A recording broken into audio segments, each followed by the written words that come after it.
Hello guys, good afternoon. Pakita ko lang. So, ito is data ng One Solar na off-grid. So, apparently, they don't provide any documentation about their protocol. So, nakuha ko naman yung mga data. However, nasa 36 yung data, raw data. So, ayan, makikita nyo data 0 hanggang data 35. So, medyo challenging yung pag-parse ng data. Ayan. So, yung iba, nakuha ko na like this.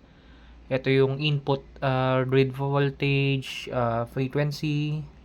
Ito yung load voltage. Ito yung load frequency. Ano pa? Battery voltage. So, ayan, nakukuha na natin na.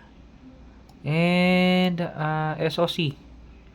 So, ang nawawala na lang na data is for PV or sa solar panel. Kung ano yung voltage,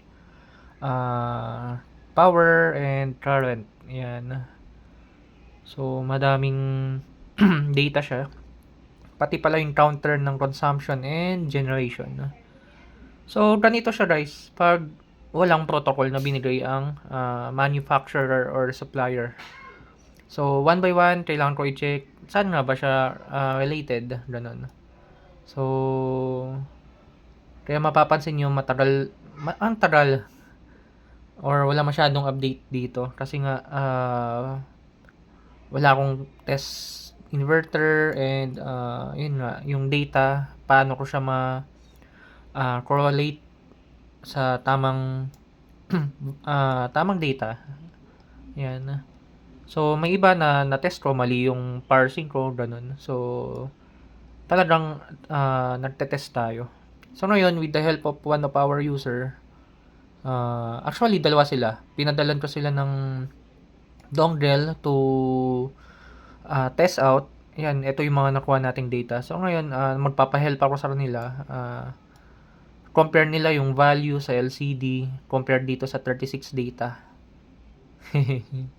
So, hopefully, mag-succeed yung testing namin. Kasi, ang dami nagtatanong. Yung One Solar off-grid and hybrid, pati yung kay LV Topsan. So, almost similar sila. Yung NX series na inverter. Yeah, ganun. So, hopefully, in the coming days or weeks, ma-parse na namin itong mga unknown data. Ayan. Thank you guys.